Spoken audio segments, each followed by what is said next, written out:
Today on Independent Wrestling Profiles, we're talking with old school Andre Myette.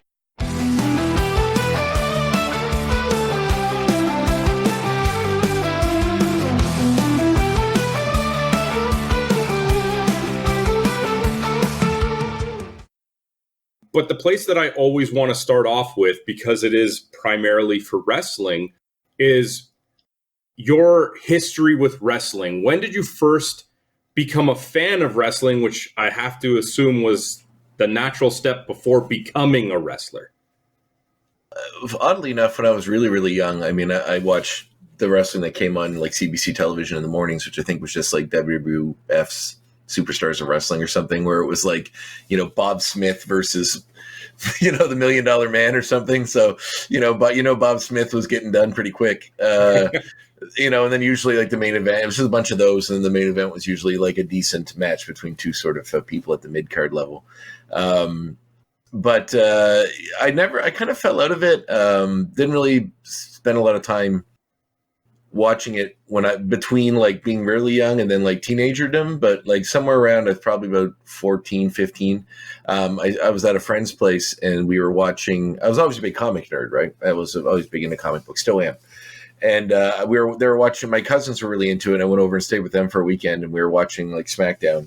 And I remember just like watching it and kind of like realizing what wrestling has become and how exciting that was.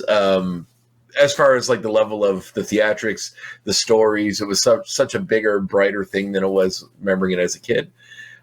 And as a comic fan, it sort of appealed to me in that way because he had like bright costumes, colorful characters, they all their sort of powers, which are their movesets. And I was very taken with it. I got really into Kurt Angle, and he was like one of my favorite growing up, and still is. So yeah, it was probably right around then, and then I was sort of hooked after that. So I kind of missed like a lot of the DX stuff. I've gone back and watched a lot of that growing up, but when I came to the table, it was sort of when like Kurt Angle and Benoit were fighting over the gold medals and all that sort of stuff, and that's when I really got back into it. Kind of like the tail end of the Attitude Era, just kind of before the proclamation of ruthless aggression? Yes, right around that time period, yeah, 100%. So like, just before the invasion, but, all relatively close-ish to that time period. Was it specifically Kurt Angle that appealed to you the most because he's the one that you referenced, or were there other performers that were just like, obviously they were all real-life superheroes, as a comic book fan would appreciate, but was there any in particular that, like, you saw them on the screen and you were just like, wow, I'm hooked? Yeah, Angle was a big one. The Rock was one. Stone Cold obviously was one. But like, I was always drawn to like, and I guess because this is the actor me, because I do some acting, that I've always drawn to the more interesting characters. And coincidentally enough, the characters that I was really interested to were the ones that, in hindsight, were the best performers as wrestlers, in my opinion. Like Kurt Angle was obviously a big one. William Regal was one I gravitated towards really quickly, and one I super appreciate for his character work, but also his in-ring work. I was a huge fan of his stuff. And Benoit was one that I really liked to watch because of his athleticism. I never found him like the most, charismatic person, but his in-ring work was amazing. And it was mostly WWE at that time. Like I never really watched much WCW. I have in hindsight a bit here and there, but it was mostly just the WWE characters. So I was drawn to those guys. I always really liked the Hardy Boys, and I particularly liked Matt Hardy a lot, especially when he went to the Mattitude era Matt Hardy. That was still my favorite version of him, even more than the broken one, which I know is very popular. But I really did love that Mattitude follower aspect. And Kane and a lot of those characters were always ones that sort of appealed to me. It was a lot of the presentation for you. I think Regal is a wonderful case study because he began as such a technical wrestler, and not to say that diminished, but his improvement with character work and personality and even the comedy aspect when he was with Tajiri and the Chris Jericho, that was fantastic, almost like an ever-evolving character. So you're 14 or so, you're with your friends. Is it cool to like wrestling at this time now? Ish. I think the wave of the DX like Attitude Era was kind of had crested and was sort of coming back down a little bit. Wrestling after that time, I feel like never really diminished too much. But as far as like being cool amongst the kids, not certainly in my school, it wasn't like, I don't think it was uncool to like wrestling. It just wasn't necessarily made you cool either. I went to a very small school in a rural area outside Antigonish. So. So how do you then maintain that fandom as you progress through high school and work your way towards eventually becoming a wrestler yourself? Do you kind of just have to almost like be a closet fan, just hang out with your friends? Like, where does that evolution take you? Do you start going to independent shows or anything like that? Well, the means for me at that time to go to independent show was definitely non-existent. They didn't come to Antigonish very often, which is where I grew up, and I certainly doubt I could have convinced my parents to take me to Halifax. At that point in my life, I probably hadn't been to Halifax very often, because just I grew up in a really rural community with just a moderate, like a fairly, average income family, I guess, for the area that I'm in.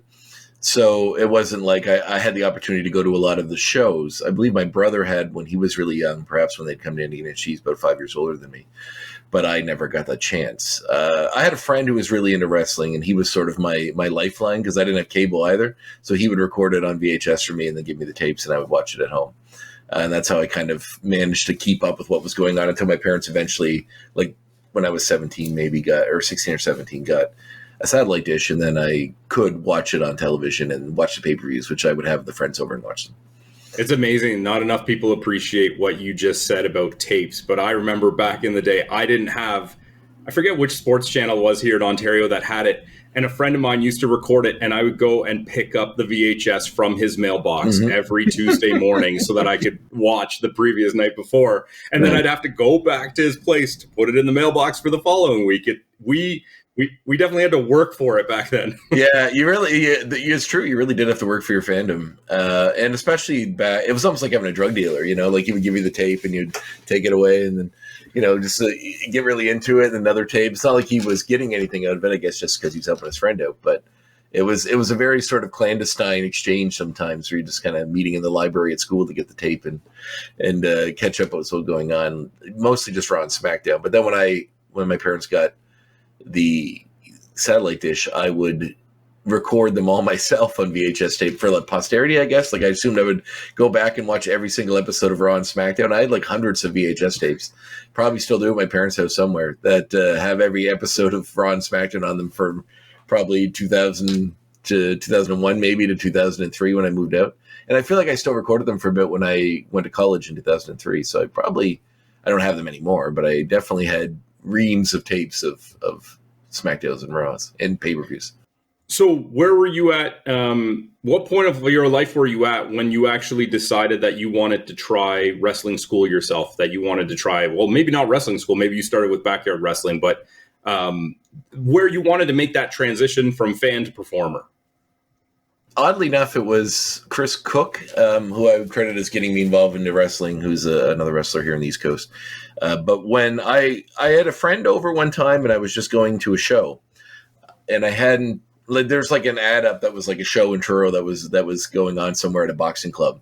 And I had a friend of mine from high school visiting and I convinced her to come with me to this wrestling show. And me and a friend went, and I think there was definitely more people in the ring throughout the night than there were in the audience. There's probably about 5 people there to watch the show, myself, my friend, and my 2 friends included. And then I watched it, and it was entertaining enough. I thought it was fun.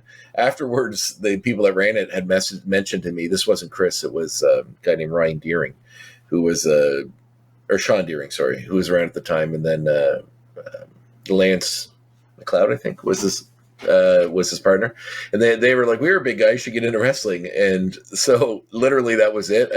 So I guess essentially backyard was the entry in a way. It wasn't in a yard, but it was certainly not too far from that presentation.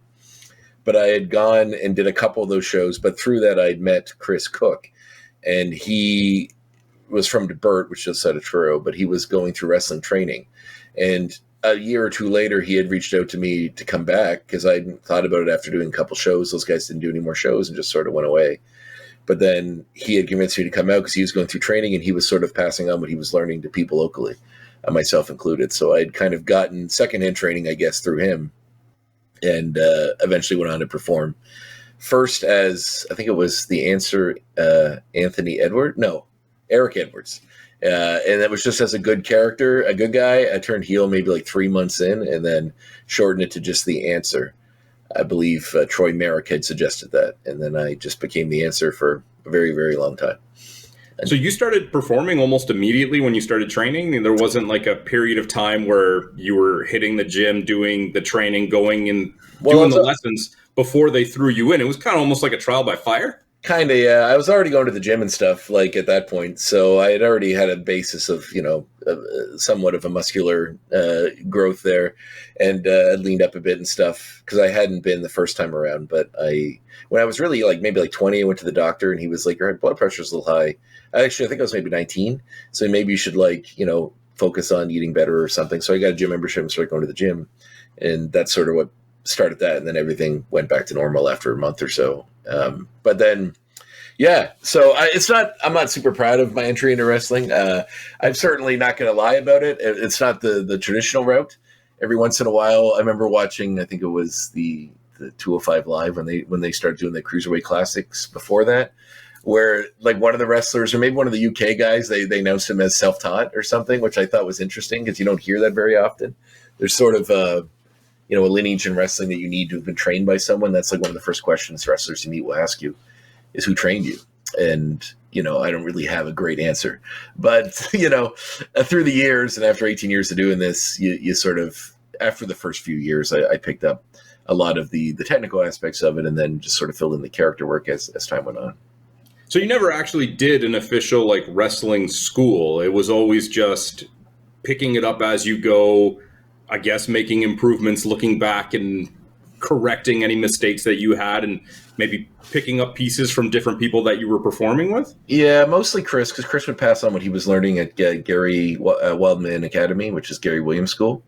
Wildman Gary Williams. So, and I had gone to the school several times with Chris and was given lessons from Gary as well. I just didn't go through the entire straight, every single time practices right up until a graduation of sorts. I just kind of learned from Chris as to what he learned in his school, and then made occasional visits into the school where Gary would teach me as well. So, I credit Chris, but it's kind of like Chris-Gary hybrid without an official, graduation. Not that you get a diploma and put on the wall or something, but. Was there any sort of hesitation when you first started performing? You're getting into matches, you're not actually doing wrestling school.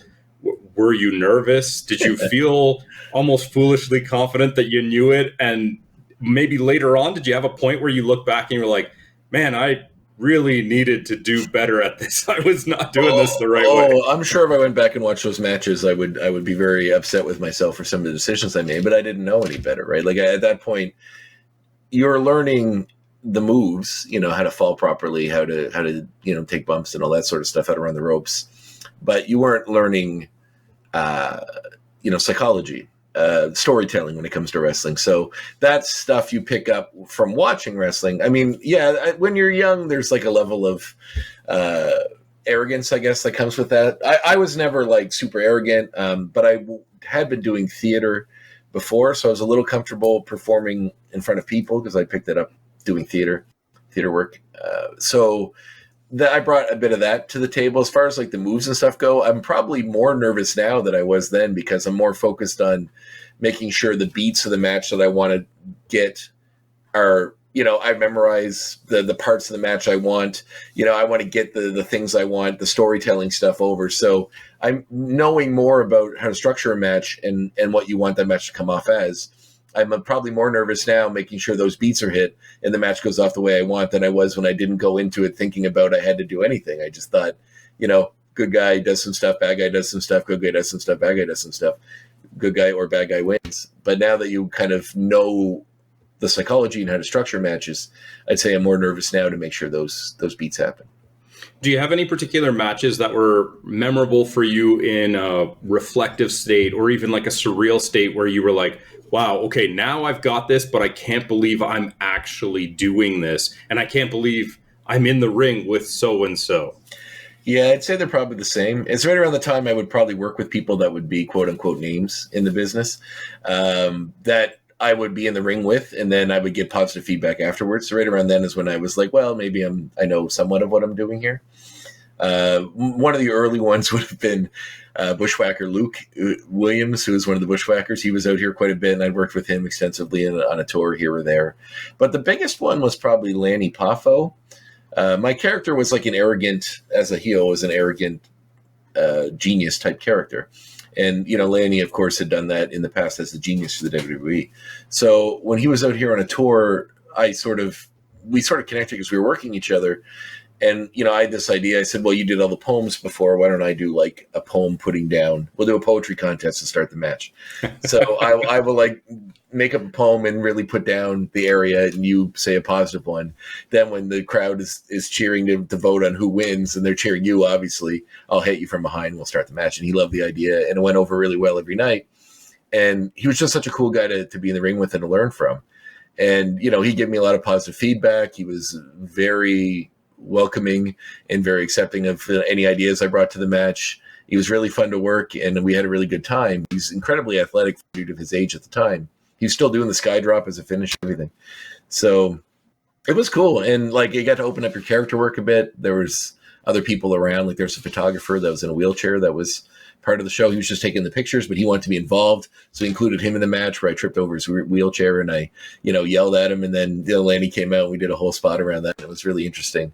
So I kind of got to play more with the character work, but also Lanny was had given me a lot of tips and also was very gracious with giving me compliments as far as my work went at that point in my career. So that point is probably where I felt the most like, okay, well, maybe I can do this. And then I'd gone on to work other people, and I wasn't yelled at, and they didn't tell me I knew nothing or anything afterwards. Any of their feedback was like little stuff, like maybe footwork or this sort of thing. Like, I'd worked Highlander Robbie back when he first got to the WWE, and other people like that had been around. And I have many since, but those are the first few that sort of gave me the wherewithal to think, well, maybe I have picked up enough to know somewhat what I'm doing and not be so self-conscious about this. I got a strong impression from you that you enjoy the character work. So I got to ask you, do you prefer to be a face or a heel, or do you like the flexibility of doing one either night? Yeah. Well, I was a heel for so long, like very, very long. Like when I was the answer straight from like when I started until 2019. So from 2006 or 7, I think, till then, it was like straight up being this character, which is great. But when you're a heel for so long, you just you get used to that. But it teaches you what faces should do as well, because you're seeing both sides of it in the match. And as years go on and you start wrestling people younger than you, it's sort of up to you to dictate how this is going to go. And then you start thinking more about what good guys do, what bad guys do. But as the time went on and I eventually began promoting in my own hometown, I would be doing things for the community because I'm very community minded that way. And I'm a big animal guy. So like I would hold 50-50s and I would give all the profits to the local SPCA. So like I'm the heel and I'm there giving money to charities and stuff. And it's a little optically, it was a bit hard to keep both going. So I thought, well, maybe it's time for me to try being a face and see if I can make a go of it. And I just kept my own name. I went to old school Andre Myette and kind of adopted more of an old school look and kind of some fun British inspired old school stuff mixed in with some more relevant new stuff, and sort of just crafted this character. But essentially it's me. So I wouldn't say it's like deep character work, but it does allow you to add elements that you didn't get to do before, to be a bit more of yourself and inject a bit more, maybe comedic beats, maybe a little more fun into the match than just being a straight up, aggressive, angry, arrogant heel, which was fun. It was very fun. How did you find picking up the nuances with the fan interaction based on, well, maybe even just performing as a heel or as a face, because obviously you want to get the crowd invested into it. And it might not be something that every young wrestler is really focused on when they're training, because they're so worried about their character work. They're worried about the performance of the match, but maybe they just don't have the time to really reflect on what it means to get the crowd invested, get them to either love you or hate you. It's a huge part of it, as far as I'm concerned. Like the heel getting the fans, like the heel actually getting the fans to hate them. Nothing frustrates me more watching young guys do matches when they're not, like, they don't hit some big move and then like jeer to the crowd, or the heel doesn't do some big thing and doesn't arrogantly taunt the crowd. Because like it's it's like that. If you're watching a movie and the villain's terrible, you don't really care when he dies. Like it's like any sort of fiction is structured around antagonist, and usually the better fictions are the ones where the antagonist is very memorable or very almost a heroic feat to beat because he's either so strong or so powerful or so weaselly or so oily, like think of like Game of Thrones. Like you actually feel pretty good when that Joffrey character finally dies because he's such a dink the whole time that you're like, you're rooting for him to get killed. So there's like a catharsis when you finally get him, when he finally gets his comeuppance. So it's like that in every wrestling match. If the heel is really doing the work as far as what he's doing in the ring with the person he's working against, but also with the audience. That interaction is key. And if you don't have that, you're not a good heel.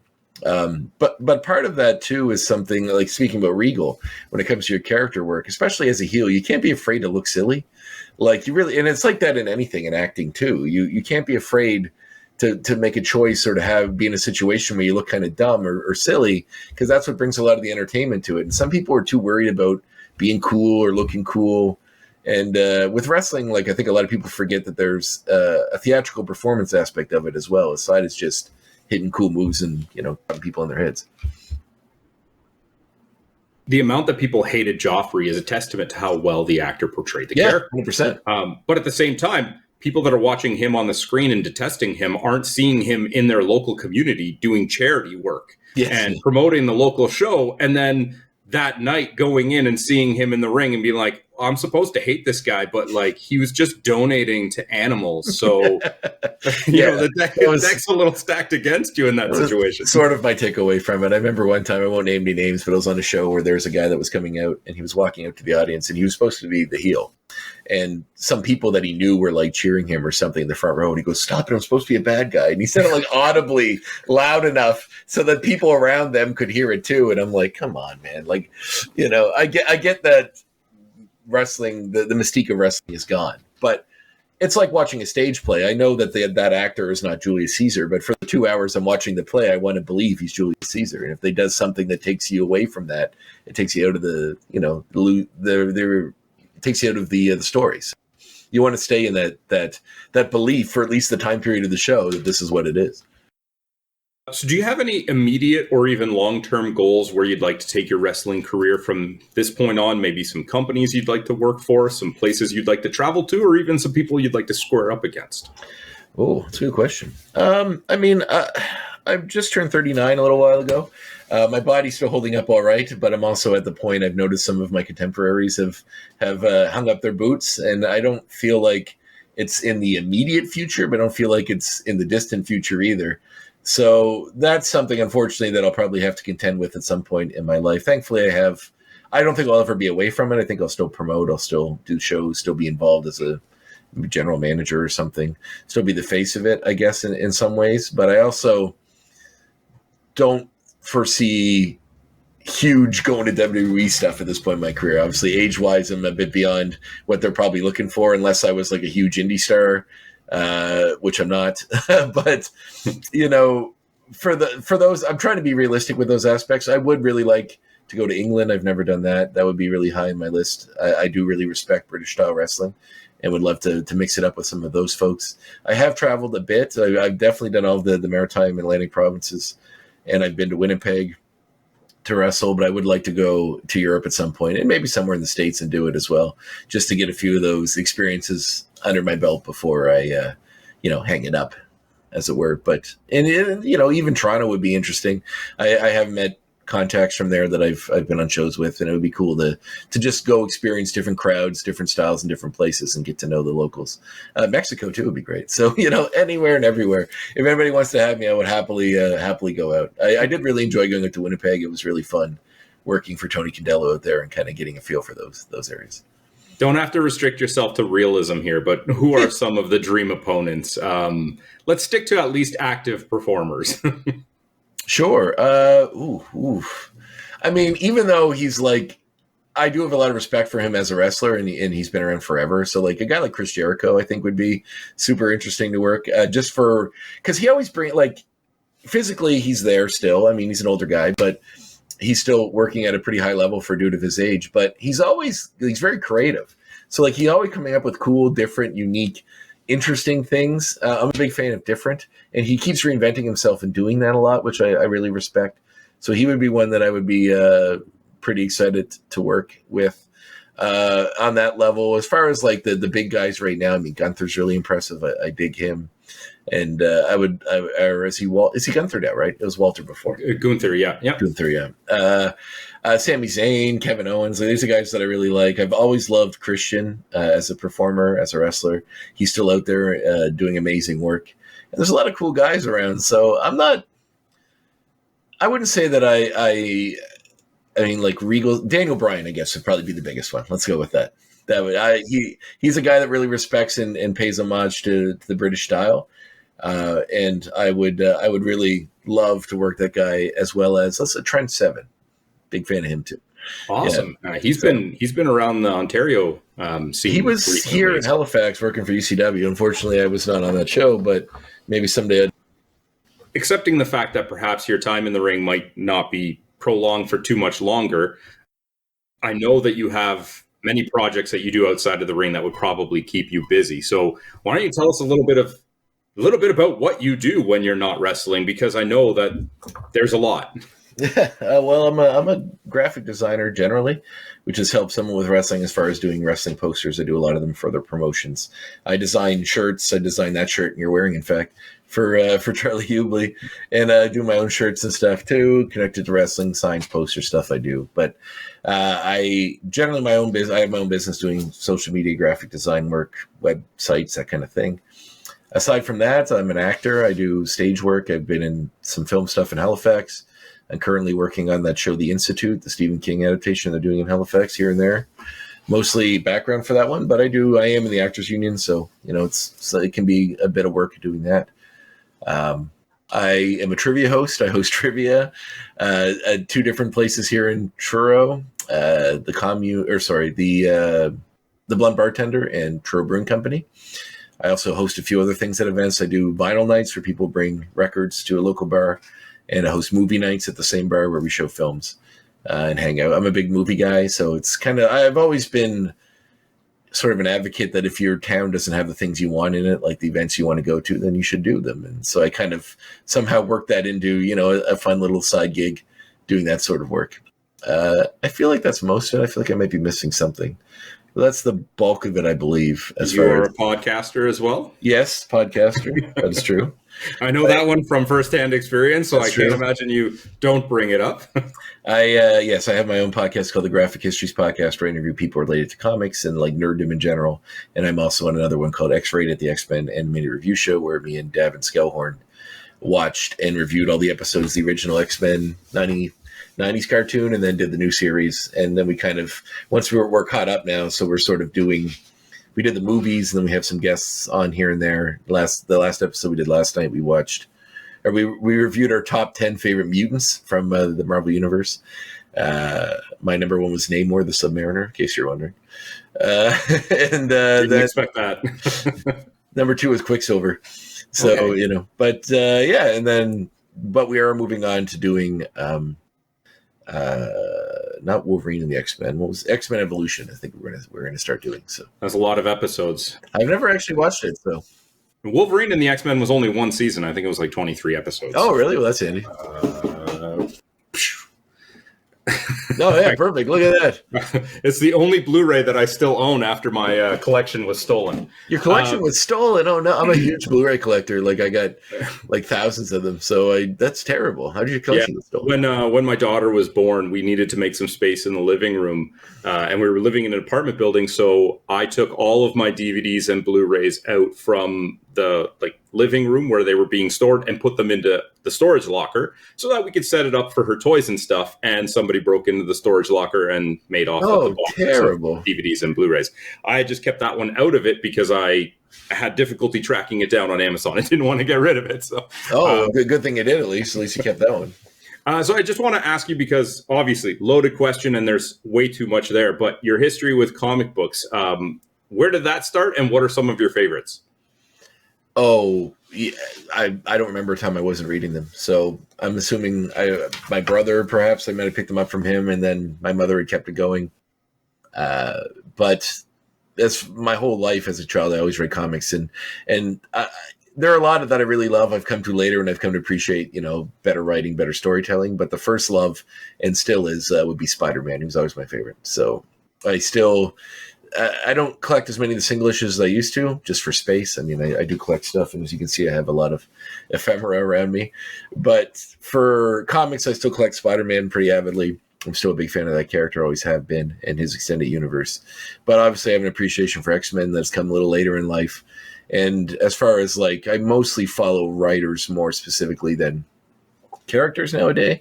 But there are a few. Spider-Man's pretty much the only one I really always keep up with. As far as creators go, I mostly follow like Grant Morrison, Warren Ellis, Alan Moore. Moore doesn't really do much more anymore, but Ed Brisson, I really like his work. Dan Slott, some of those writers I follow pretty avidly as whatever their output is. So I want to put your feet to the fire and ask you, what is the best media representation of Spider-Man? Oh, that's a tough one. As far as like, I mean, comics, just as far as there's so much of it, but like as far as the specific era, I would probably say what Dan Slott did with his Spider-Man run and Michael Straczynski back in the day were two highlights. I mean, the original Stan Lee stuff is a ton of fun, but when John Romita Jr. started doing the art, and then when the story started getting a little more serious and a little more grounded, is when it really picked up steam for me, if you're going back in the old stuff. But definitely the comics. I mean, I do like the movies. I do like the Tom Holland movies. I was a massive fan of the Andrew Garfield ones. They're all right. But the Spider-Verse movies are fantastic and probably the best Spider-Man movies made. So. I think the Andrew Garfield ones are underrated. I really enjoyed those ones. And I don't think enough is said about the 90s cartoon either. Oh, that's true too. It's very everybody good. Talks about the X-Men animated series, but I remember watching those in like a block together, and the Spider-Man held its own. It was very good. There. The guy that I talked to someone on my podcast that worked on that show, and I have a lot of respect for the guy that done it, who did it. I can't remember his name right offhand, John something, but he had like the studio had told him they only wanted him to do like self-contained stories and not have a broader story because they didn't know how long the show would go, but he just sort of like in defiance of that had like, season-long arcs and went really hard into it, which is something that even X-Men wasn't really doing at that time. They had a couple episode arcs, and a few things here and there. I guess in season 2 they did have a running story with Xavier and Magneto lost in the Savage Land, but most of it was that he really had sort of defied the studio and created some really cool stuff, especially for that time period. Plus, that theme song is fantastic. The Andrew Garfield Spider-Man movies, to me, like they're fine. I just feel like Spider-Man has a long history. He's been in the comics since '63, so and a lot of sadness in his life, but that's been spread out over 70-ish years of comics. In those movies, they just hit you with the saddest parts over and over and over again. And to me, like narratively, if you look at a story and see in the first movie, like Captain Stacy dies and says, "Stay away from my daughter, you'll get her killed." And then he says, "I will," and then immediately doesn't, and then gets her killed. It's just so like crushingly sad. Over and over and over again. He's like the very emo-ist version of Spider-Man, way more than like Tobey Maguire dancing on the piano and he's dressed in black in number 3. Like, I actually like 3. I like 3. To me, comics are like it's one of the more like 1 and 2 are like the best versions of the comics, and 3 is like when there's like a lull before another great writer comes and you get a weird story in between. Unfortunately, they didn't get like a 4th one to keep it going, but. It was like a comic. You had all these different characters, like, showing up and fighting each other, and it was just sort of wild. I like it. I wouldn't say it's great, but I like it for some weird reason. So we've clearly displayed your knowledge on the topic, and hopefully that entices people to check out your podcast. Oh, sure. Before we move on, I want to ask you one hypothetical, though. Mm-hmm. Comic book character that is yet to appear in media. Who do you want to see? When I say media, I mean movie, film, not comic books. Obviously they're already there.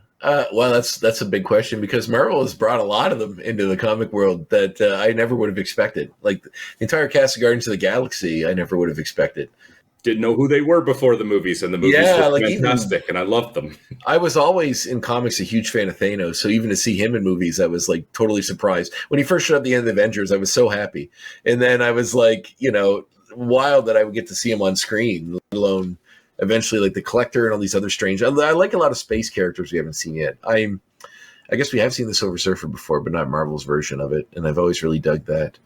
But I have an affinity, oddly enough, for 90s characters. Like Marvel threw a lot of shit at the wall. I don't know if you can curse in this, sorry. Stuff at the wall. Don't worry about it. Okay. When they were creating in the 90s. So we got a lot of new heroes that they were really trying to like, let's make the new Spider-Man and throw a lot of 90s characters at the wall. So one that I always really had an affinity for, he wasn't necessarily the best well-written, but I thought he was very cool as a kid, and I would be interested to see what they do in the comics or in the film world would be Darkhawk.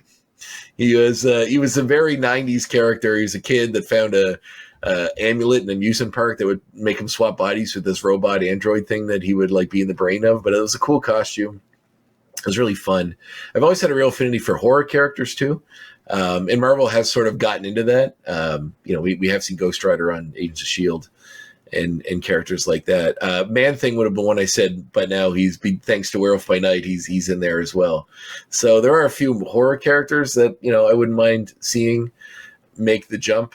Mostly there's a group called the Darkhold Redeemers, which are like a FBI group that were hunting down the Darkhold, which appeared in the Doctor Strange movie, and it was in the Agents of S.H.I.E.L.D. show, but I think that's another universe now. I'm not sure where that falls in continuity, but it was like this cursed book, and this weird imp would tear pages out of it and give it to random people, and say you had a argument with your neighbor and you guys had a real beef, and this imp would just appear, give you this page, and then using its power, it would allow you to maybe your neighbor somehow, but obviously very much in a be careful what you wish for scenario would open some door and things would get wildly out of hand in this FBI. It's kind of like the X-Files, but within the Marvel universe. They would show up and try to deal with whatever the situation was, collect the page, and then move on. So, and then keep trying to like stop this from happening. But I always thought that was very interesting, so I wouldn't mind seeing them.